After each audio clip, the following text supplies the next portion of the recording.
দেখলাম যুক্তরাজ্যের official statement আমরা একটু আগে পেলাম, আমেরিকাটাও পেলাম, এবং সেখানে স্পষ্ট ভাষায় আমেরিকা বলেছে যে নির্বাচন সুষ্ঠু ছিল না। মার্কিন যুক্তরাষ্ট্র অন্য পর্যবেক্ষকদের সাথে এই মতামত শেয়ার করে যে এই নির্বাচনগুলো অবাধ সুষ্ঠু ছিল না। বাংলাদেশে নির্বাচন অবাধ ও সুষ্ঠু হয়নি, এক বিবৃতিতে এই দাবি করেছেন যুক্তরাষ্ট্রের পররাষ্ট্র মন্ত্রণালয়ের মুখপাত্র ম্যাথিউ মিলার। বাংলাদেশের দ্বাদশ জাতীয় সংসদ নির্বাচন অবাধ ও সুষ্ঠু নির্বাচনের মানদণ্ড অনুযায়ী হয়নি বলে মত দিয়েছে যুক্তরাজ্য ও যুক্তরাষ্ট্র। সম্মানিত দর্শক মণ্ডলী, অবশেষে শনির দশা লেগে গেল প্রধানমন্ত্রী শেখ হাসিনার কপালে। গত 7 তারিখ যে নির্বাচনটি হয়েছে সেই নির্বাচনটি ইতিমধ্যেই বর্জন করেছে যুক্তরাজ্য, আমেরিকা যুক্তরাষ্ট্র এবং জাতিসংঘ। একই সাথে বিভিন্ন কেন্দ্রে ভোটের অনিয়মের কথা উল্লেখ করেছে বিশ্ব গণমাধ্যম। শিশু ভোটারদের উপস্থিতি এবং আগে থেকেই নৌকায় সিল মারা এবং প্রকাশ্যে জালুট মারার ভিডিও প্রকাশিত হয়েছে। প্রিয় দর্শক, ভিডিওটি অত্যন্ত গুরুত্বপূর্ণ, তাই অনুরোধ করছি না টেনে সম্পূর্ণ ভিডিওটি দেখবেন। এবং আপনি যদি আমার চ্যানেল নতুন হয়ে থাকেন তাহলে পরবর্তী আপডেট ভিডিও পাওয়ার জন্য চ্যানেলটিকে সাবস্ক্রাইব করে পাশে থাকা বেল বাটনটিকে অন করে দিবেন। দর্শক, একটি লাইক দিয়ে দেখতে থাকুন সম্পূর্ণ খবর। এবার নির্বাচন নিয়ে মুখ খুলেছে মার্কিন যুক্তরাষ্ট্র। শেষ পর্যন্ত তারা নির্বাচন নিয়ে মুখ খুলল। আপনারা জানেন যে আজ সকাল থেকে ভারত, চায়না এবং রাশিয়া রাষ্ট্রদূতরা গিয়ে একদম শেখ হাসিনাকে ফুলের শুভেচ্ছা, আবার চীনের রাষ্ট্রদূত নৌকা উপহার দিয়েছে। সব মিলিয়ে অভিনন্দনের বন্যা। কিন্তু আমেরিকা সহ পশ্চিমা বিশ্ব ছিল চুপ। অবশেষে আমরা আমেরিকা এবং যুক্তরাজ্যের অফিসিয়াল স্টেটমেন্ট দেখলাম। যুক্তরাজ্যের অফিসিয়াল স্টেটমেন্ট আমরা একটু আগে পেলাম, আমেরিকাটাও পেলাম, এবং সেখানে স্পষ্ট ভাষায় আমেরিকা বলেছে যে নির্বাচন সুষ্ঠু ছিল না। এবং ব্রিটেন মানে যুক্তরাজ্য ঠিক একই ভাষায় তাদের স্টেটমেন্ট দিয়েছে, নির্বাচন সুষ্ঠু ছিল না। এটা তাদের স্টেট ডিপার্টমেন্টের ওয়েবসাইটে একটা স্টেটমেন্ট আপলোড করেছে এবং সেটাকে বাংলা অনুবাদ করেছে ঢাকা পোস্ট। একটু যদি পড়ে শুনে আপনাদেরকে, সেখানে লিখেছে, সদ্য অনুষ্ঠিত বাংলাদেশের দ্বাদশ জাতীয় নির্বাচন অবাধ ও সুষ্ঠু হয়নি বলে মনে করে মার্কিন যুক্তরাষ্ট্র। একই সঙ্গে নির্বাচনে সকল দলের অংশগ্রহণ ছিল না বলেও ওয়াশিংটনের ভাষ্য। ওয়াশিংটন স্থানীয় সময় সোমবার 8 জানুয়ারি বাংলাদেশের নির্বাচন নিয়ে এক বিবৃতিতে আমেরিকা তাদের অবস্থান জানিয়েছে। মার্কিন পররাষ্ট্র দপ্তরের মুখপাত্র ম্যাথিউ মিলার বিবৃতিতে বলেন যে আমেরিকা গণতন্ত্র, শান্তিপূর্ণ সমাবেশের স্বাধীনতা ও মত প্রকাশের স্বাধীনতার জন্য বাংলাদেশের জনগণের আকাঙ্ক্ষাকে সমর্থন করে। আমেরিকা লক্ষ্য করেছে যে 7 জানুয়ারি সংসদ নির্বাচনে আওয়ামী লীগ সংখ্যাগরিষ্ঠ আসনে জয় পেয়েছে। আমেরিকা বিএনপির হাজার হাজার রাজনৈতিক কর্মীর গ্রেপ্তার এবং নির্বাচনের দিনে যে অনিয়ম হয়েছে, যে ভোট জালিয়াতি হয়েছে, তা নিয়ে চরম উদ্বিগ্ন। আমেরিকা অন্যান্য পর্যবেক্ষকদের সঙ্গে এই মতামত শেয়ার করে যে এই নির্বাচন অবাধ এবং সুষ্ঠু ছিল না, এবং আমরা দুঃখিত যে সব দল নির্বাচনে অংশগ্রহণ করেনি। দেখুন, যতই বলুক নির্বাচনে 40% ভোট পড়েছে, সুষ্ঠু হয়েছে, আমেরিকার কাছে কিন্তু খবর আছে, সব খবর কিন্তু আছে। ম্যাথিউ মিলার আরো বলেন যে আমেরিকা নির্বাচনের সময় এবং এর পূর্ববর্তী মাসগুলোতে সংঘটিত সহিংসতা নিন্দা করে আমরা বাংলাদেশ সরকারকে সহিংসতার প্রতিবেদন এবং বিশ্বাসযোগ্যভাবে তদন্ত করতে এবং অপরাধীদের জবাবদিহি করতে উৎসাহিত করছি। আমরা সব রাজনৈতিক দলকে সহিংসতা না করার আহ্বান জানাই। সামনে তাকিয়ে আমেরিকা অবাধ এবং মুক্ত ইন্দো প্যাসিফিকে আমাদের ভাগ করা লক্ষ্যকে এগিয়ে নিতে, বাংলাদেশে মানবাধিকার ও সুশীল সমাজকে সমর্থন করতে, আমাদের জনগণের সঙ্গে এবং অর্থনৈতিক সম্পর্ক ও আরো গভীর করতে বাংলাদেশের সঙ্গে অংশীদারিত্বে আমরা অঙ্গীকারবদ্ধ। এখন লাস্টে যে লাইনটা একটু কনফিউশন লাগে আমার কাছে, যে তারা বলতেছে যে জনগণের সঙ্গে এবং অর্থনৈতিক সম্পর্ক আরো গভীর করতে বাংলাদেশের সঙ্গে অংশীদারিত্ব অঙ্গীকারবদ্ধ।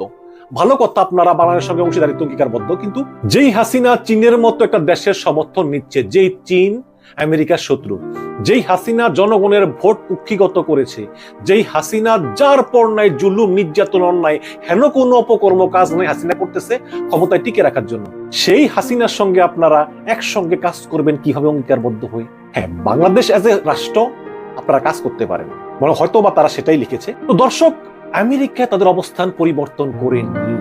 এটা হচ্ছে আমাদের মুক্তিগামী জনগণের জন্য সুখবর। কিন্তু আমি বারে বারে যেটা বলি, আবারও বলি, আমেরিকা আমাদের সঙ্গে আছে, ছিল, থাকবে, কিন্তু কতটুকু আছে? এই পরিমাণ কি আছে যে যেই পরিমাণ থাকলে হাসিনা পদত্যাগ করে পালাতে বাধ্য হয়? নাকি এই পরিমাণ থাকবে যে তারা সরকারকে একটু মৃদু মৃদু চাপ দিবে, কিন্তু সরকার এগুলো কেয়ার না করে আরো 5 বছর পার করে দিবে। আমাদের সঙ্গে আমেরিকা আছে, কোনো সন্দেহ নেই, আমেরিকা আছে এবং ইউরোপিয়ান ইউনিয়নও আমাদের সঙ্গে আছে। আজকে যুক্তরাজ্য যে স্টেটমেন্ট দিয়েছে তা কিন্তু যুক্তরাষ্ট্রের সঙ্গে সিমিলার, এবং যুক্তরাজ্য আরো বলছে যে শেষ দিকে বলেছে স্টেটমেন্টে যে এইসব সহিংসতা এবং দুই দলের ভিতরে যে বিরোধ এটা কমাতে তারা ভবিষ্যতেও কাজ করে যাবে। এখন অনেকেই বলতে পারেন যে কাজ করতে করতে তারা 5 বছর, যাই হোক, কিন্তু এই মার্কিন স্টেটমেন্টটা কিন্তু অনেক কড়া। তারা স্পষ্ট বলেছে নির্বাচন অবাধ, সুষ্ঠু, নিরপেক্ষ হয়নি এবং নির্বাচন ছিল জালিয়াতিপূর্ণ, জালিয়াতিতে ভরা, এবং প্রধান বিরোধী দল ছিল অনুপস্থিত। এবং আমেরিকা স্পষ্ট মনে করে যে এই নির্বাচনে জনগণের মানে বাংলাদেশের জনগণের আশা আকাঙ্ক্ষার বিন্দু মাত্র প্রতিফলন ঘটেনি। এবং আমরা অনেকেই ধারণা করি যে এই নির্বাচন যদি হাসিনা করে তাহলে বাংলাদেশের উপর কি রকম শাস্তিমূলক ব্যবস্থা আমেরিকা নিতে পারে তা অলরেডি পররাষ্ট্র সচিব মাসুদ বিন মোমেনকে জানিয়ে দিয়েছিলেন পিটার হাস 2 সপ্তাহ আগে। এখন শাস্তিমূলক ব্যবস্থা আসার পালা। আমরাও দেখি যে ঠিক আমেরিকা কি শাস্তিমূলক ব্যবস্থা নেয়। আমরা ধারণা করি যে কিছু শাস্তিমূলক ব্যবস্থা আমেরিকা নিতে পারে, তবে যেই শাস্তিমূলক ব্যবস্থা নেক না কেন, যদি হাসিনা ডিটারমাইন্ড হয় যে আমি হয় মরবো না হয় প্রধানমন্ত্রী থাকবো, এরকম যদি ডিটারমাইন্ড হয়, তাহলে হাসিনাকে সরানোর জন্য আমেরিকা যথেষ্ট না। আমেরিকার এই শাস্তিমূলক ব্যবস্থা যথেষ্ট না, কারণ আমেরিকা যেহেতু ভিন্ন দেশ, তাদের কিছু কূটনৈতিক সীমাবদ্ধতা আছে। তারা কখনোই সৈন্যবাহিনী পাঠিয়ে হাসিনাকে উৎখাত করবে না। আমি অনেকবার ভিডিওতে বলেছি, যেটা করতে হবে সেটা হচ্ছে মুক্তিকামী জনগণকে করতে হবে, এই গণতন্ত্রকামী জনগণকে করতে হবে। অনেকে হতাশ হয়ে পড়ে যে ভাই কি হলো। আরে ভাই, হাসিনা এই যে দুর্নীতি করবে, ভোট জালিয়াতি করবে, আবার 5 বছর থাকবে, এবং এই 5 বছর পরে আবারও সে একই কাজ করবে, এটা তো জানি আমরা যতদিন পর্যন্ত গণ আন্দোলন করতে পারবো না, গণ আন্দোলন জোরালো করতে পারবো না, ততদিন হাসিনা ক্ষমতায় থেকে যাবে। তার মৃত্যু হলে তার সন্তান থাকবে, এটা বাস্তবতা। সুতরাং আমাদেরকে গণ আন্দোলন করতে হবে, এর কোনো বিকল্প নাই। সম্মানিত দর্শক মণ্ডলী, নির্বাচনকে নিয়ে আমেরিকা যে বক্তব্যটি দিয়েছে তাতে বোঝা যাচ্ছে যে এই সরকারের প্রতি তাদের সমর্থন বিগত দিনে যেরকম ছিল না, বর্তমানেও সেই কোনো সমর্থন নেই, এবং আগামীতেও বর্তমান সরকারকে মেনে নেবে না আমেরিকা, এবং পাশাপাশি তার মিত্রদেশ কানাডা, যুক্তরাজ্য এবং বিশ্ব সংস্থা জাতিসংঘ। তাই বোঝা যাচ্ছে যে সরকারের পতন খুবই সন্নিকটে, যেহেতু বিশ্বের শক্তিধর সংস্থা, বিশ্বের শক্তিধর দেশগুলো যারা সারা বিশ্বে গণতন্ত্রের চর্চা করে, তারা বাংলাদেশের যে 7 জানুয়ারি নির্বাচন, সেই নির্বাচনটি মেনে নেন। অর্থাৎ এই নির্বাচনটি একটি অগ্রহণযোগ্য নির্বাচন হয়েছে, যেখানে সব দলের অংশগ্রহণ ছিল না। বিশেষ করে নৌকা এককভাবে নির্বাচন করায় এবং বাংলাদেশের প্রধান রাজনৈতিক দল বিএনপি অংশগ্রহণ না করায় নির্বাচনটি বাতিল হিসেবে গণ্য করছে আমেরিকা যুক্তরাষ্ট্র, যুক্তরাজ্য, ইউরোপীয় ইউনিয়ন, পাশাপাশি জাতিসংঘ। তাই এই নির্বাচনটি যে বেশি দিন টিকবে না, এবং এই নির্বাচনের মাধ্যমে সরকার গঠন করতে পারবে না বর্তমান আওয়ামী লীগ সরকার, এবং অল্প সময়ের মধ্যেই সরকারের পতন নিশ্চিত। বিভিন্ন আন্তর্জাতিক গণমাধ্যম আমেরিকা যুক্তরাষ্ট্রের কথা এবং জাতিসংঘের মহাসচিবের কথা শুনে এটির মধ্যে আমরা অনেকটাই বুঝতে পেরেছি যে বর্তমান সরকার বিএনপিকে ছাড়া নির্বাচন করে একটি মহাভুল করেছে, এবং এই নির্বাচনের পর তার পক্ষে আর ক্ষমতায় টিকে থাকা সম্ভব নয়। দর্শক, অত্যন্ত ধৈর্য সহকারে সম্পূর্ণ ভিডিওটি দেখার জন্য ধন্যবাদ। ভিডিও সম্পর্কে আপনার মূল্যবান মতামতটি অবশ্যই কমেন্ট সেকশনে জানিয়ে যাবেন। এখনকার মতো বিদায় নিচ্ছি, কথা হচ্ছে পরবর্তী ভিডিওতে। সে পর্যন্ত সকলে ভালো থাকবেন, সুস্থ থাকবেন।